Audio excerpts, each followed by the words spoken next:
Welcome to Petal Savvy. I'm Erin, and today I'm going to show you how to make a modern, chic rose bouquet with reflexed roses. I'm going to tell you what kind of roses work best for this application, as well as get into what sort of supplies you'll need. Let's get started. The supplies you'll need will include your roses, all cleaned and reflexed out, a mason jar to put them in when you're done, clippers, rubber bands, a stem stripper to clean the roses, and possibly anchor tape if you don't like the way the rubber bands work. In order to prepare your roses for bouquet work, first you have to remove the guard petals, get them all reflexed and fluffed out, and remove all of the leaves and thorns. I like to use a stem stripper to remove the leaves and thorns. Simply take your rose and your stem stripper. You probably want to hold it at that first notch, just below the notch. That keeps it from popping off if it gets too much pressure. And you clamp it kind of loose but firm, so there's a little bit of give, and pull down. So there is your cleaned stem.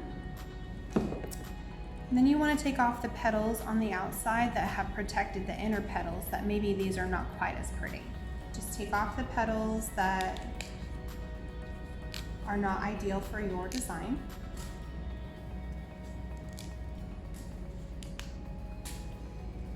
Give it a little squish. If it feels nice and squishy like this, you can probably spin it and reflex it a lot easier. If it's a very tight, very fresh rose, it's not going to cooperate as well. And there are some varieties that work better for this application than others. This is Soul Roses, like we said before, and these work great. So what I'm gonna do is hold it upside down and spin it like you're starting a fire.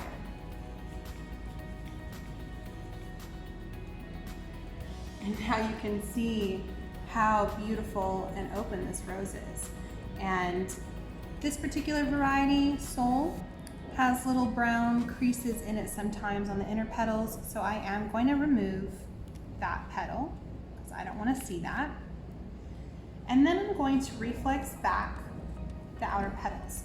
So I'm just gently taking the petal between my thumb and my forefinger, reaching down toward the base and kind of popping it inside out. And that's called reflexing your petals. I'm going to do that, and it just makes the rose look completely different. Makes it huge. I have another petal here with a little brown crease. So I'm going to pop that off. And then I'm going to gently open up those petals. So that is such a big difference from how our rose started. So the first thing I'm going to do is start with 4 roses. We're going to kind of make an X with the first 2. And then we're going to crisscross again and crisscross again. You want your stems to be angled. If they don't angle, they're not going to spread out properly. So you want them to be about the same height, but it doesn't have to be perfect. Again, this is a layered look. Then I'm going to take my tallest, biggest, prettiest rose, and I'm going to determine how high or low I want my bouquet to be. And I think I want to start with it about right here. I'm going to kind of put that right in the center. This one will be a little more up and down than the other ones. And then I'm going to come in with the other ones. Always angle your stems. And I'm going to kind of come in on the mid line. So where there was that gap, we're going to add in. So I'm going to rotate as I go, keeping a grip kind of just with my thumb and my forefinger. Your hands can cramp up when you do this, and you don't have to be too perfect about it. This is, like I said, not a symmetrical look. It's very modern, it's very gorgeous and loose.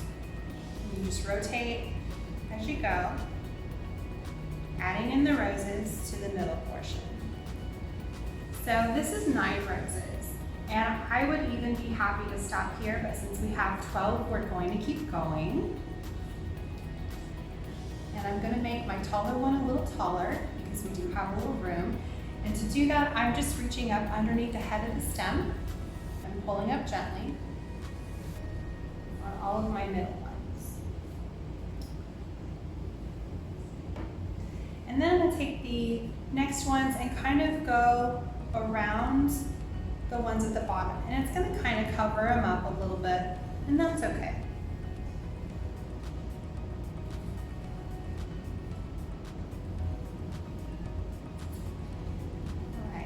So here we have our dozen, all layered, all gorgeous, in their ruffly glory. What do you do when you get it to this point? Well, it's a little bit different than tying off a traditional bouquet, because if you tied it as tightly as you did and you wrapped it as tightly as you did with your ribbon, it's not going to have that splayed out look. So when you wrap it with ribbon, you only want to do about the width of the ribbon. I recommend an 1.5 inch size ribbon. So you want to cut the length of stem that you want.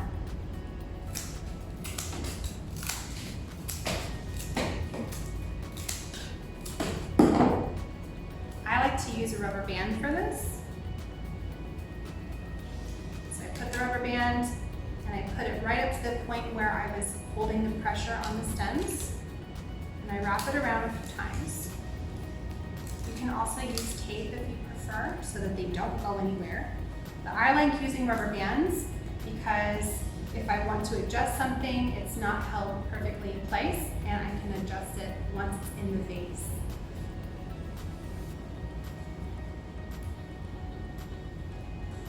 So you can see some of the roses at the base are a little squished, and that's okay. They're really there, those core 4 are really there more for foundational support of all of your other layered roses. So I'm going to cut them one more time. I don't like my stems to be too long because it makes it harder to hold it. You don't want it hitting the dresses, but some people really like that long stem look. So do whatever you prefer. Just keep in mind that if you keep your stems longer, there's more of a chance for that to brush up against the gowns. So I'm going to give it one more fresh cut. You always want to cut and get it in water as quickly as possible. I call it the 18-second rule. Otherwise, it could start forming a seal up on the bottom and they won't shrink.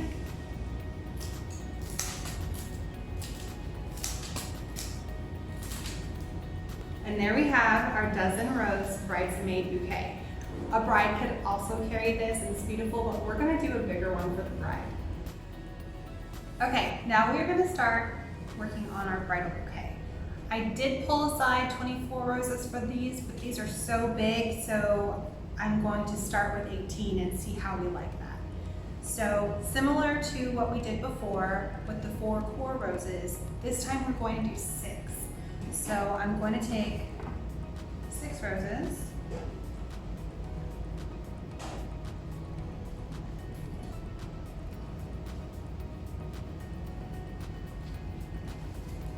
And I'm going to do 3 on the bottom and 3 just on top of them. Again, angling our stems all the same direction, kind of rotating as we go. So, I mean, this is so cute. This could even be a bridesmaid bouquet right here. That's all you need, right? So I'm gonna come back in with my favorite big rose that I want to be our star of the bridal bouquet. I'm gonna be real picky for this. I love this one. We're gonna come in and give it that height. Right there in the middle. So again, you want to kind of hold it at that one little tension spot and then do your layering just like before. Don't worry if these bottom ones get squished, it's okay. Nobody's gonna see that part. They're just going to get the overall impression of that gorgeous bouquet. They are our sacrificial roses for the design.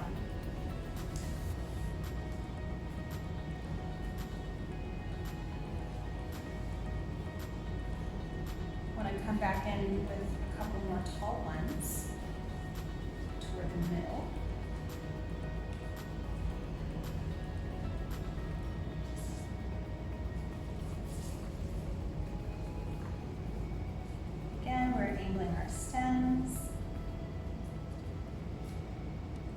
really love this one, so I'm going to kind of put this one more forward.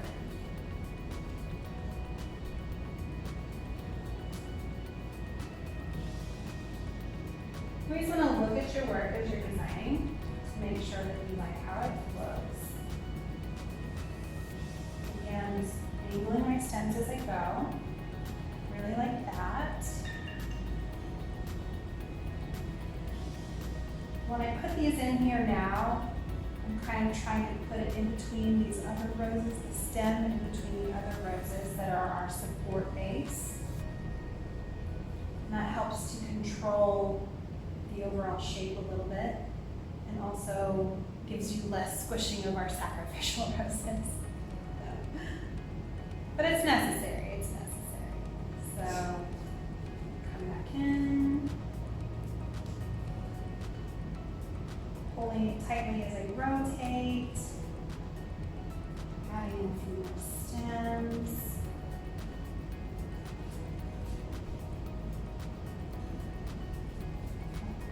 Kind of a hole right here, so I want this tall one up in the middle.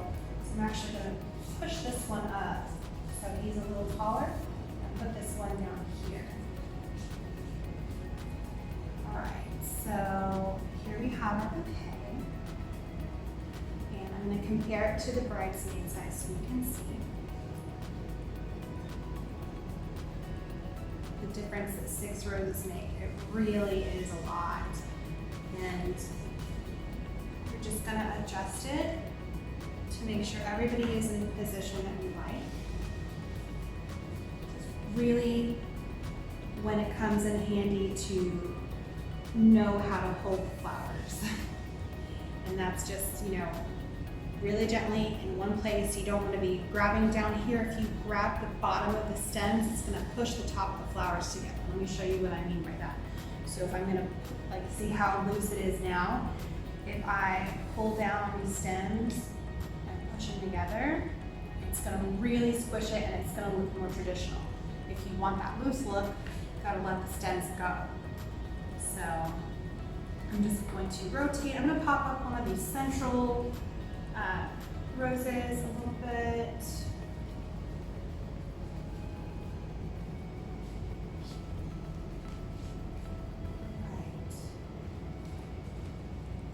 So there we have our 18 stem bridal bouquet. And I'm going to come back in. I want to see what it's going to look like if we added just those extra 6 to see how big it will be between 4 of these gorgeous roses. Okay, so here we have our 18. Here we have our new 6, so that we make our 2 dozen roses. And I'm just going to add these in. And I have a feeling it's going to be gorgeous.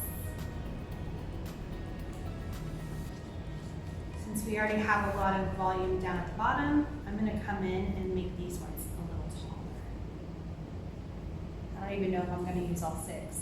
That's the fun thing about floral design. As you go, it may get to a point where you decide, oh no, it's perfect, it doesn't need any more. And that is entirely up to you. Floral design is a very personal thing.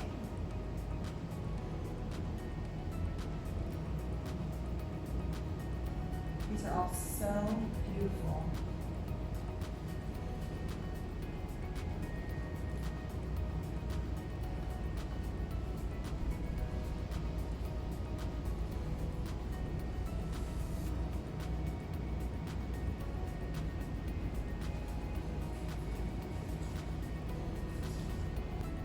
Down here, this poor little rose is getting real smushed, so I'm actually going to take another one and just kind of pop it in front.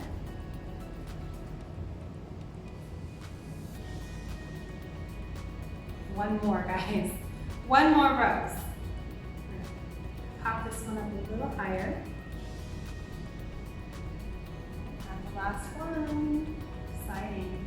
So at this point, I'm just going to kind of come in between the other stems. Place in. And there we have it. Any last little final adjustments can be done once you've rubber banded it off and put it in the jar. You can really get that layering effect. It's actually a little easier than holding it in the beauty of the rubber bands. If you feel more comfortable taping it off, if it's perfect, if you don't want it to go anywhere, use that floral tape, the waterproof Oasis tape, not your corsage tape, because the corsage tape won't really hold it in place the way you want it to if you don't want it to move anywhere. So here we go, guys. So pretty. I'm going to give these a little cut so that I can get the rubber band around them, and then we'll adjust it a little bit more.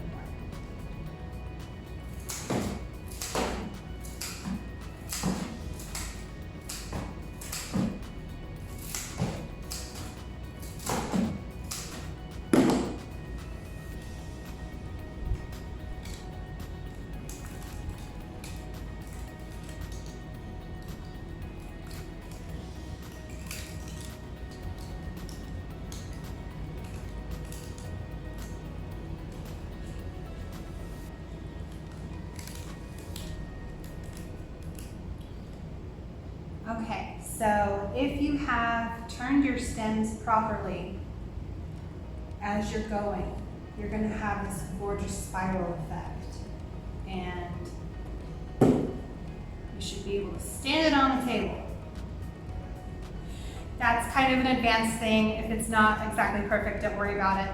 But yeah, so that's again why I love the rubber band, because if you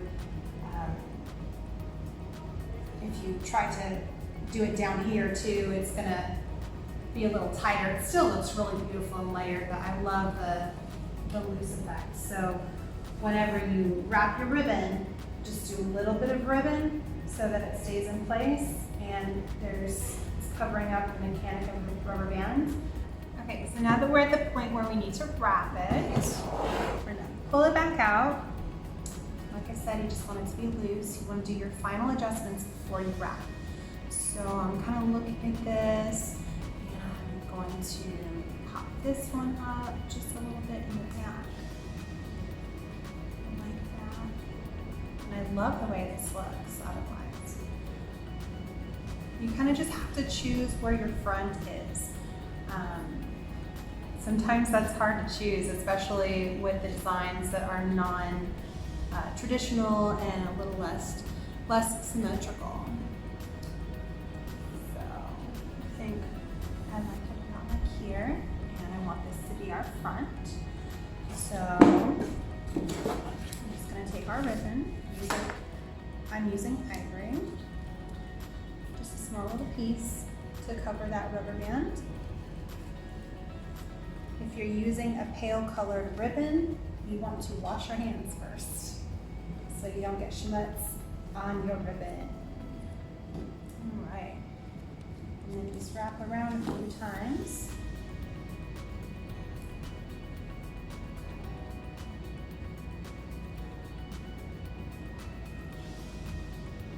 Front.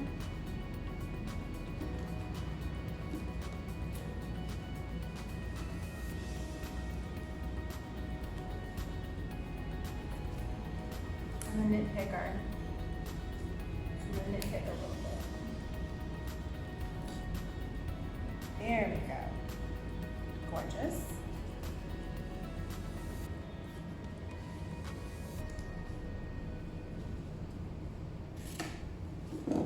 Okay. So I want this to be my front. So what I'm gonna do is just cut the ribbon. And I'm gonna take it around the back, fold it in half, and then fold it over on itself so that that raw edge is underneath and not showing. Now take a corsage pin, and we're going to angle it up into the stems and up into the bouquet, not straight through. If you did it straight through, one, you probably couldn't get it to go through, and two, there is the possibility of poking yourselves. Don't want that. No hand injuries the week of the wedding, please. So I'm just going to push that pin in and secure it. Just like that. You can see the ribbon is folded over so you don't see any of that raw edge. And then when you're holding it, that pin will kind of tell you where the back is. You always know which way it needs to be facing forward. So you just want to keep that pin facing your body, I like to put my thumb on it, and when I'm holding the bouquet, it's good to hold it down as low as you can. You know, your arms are gonna feel a little straight, but it's gonna help not to cover your gown. So when you hold it up here, that's where it feels comfortable, you know, at that natural bend, but down here looks better for pictures. Now, since I did fuss with it and adjust it while I was wrapping it, my stems are not all the same length, so I'm just gonna give them one more cut so they're pretty even.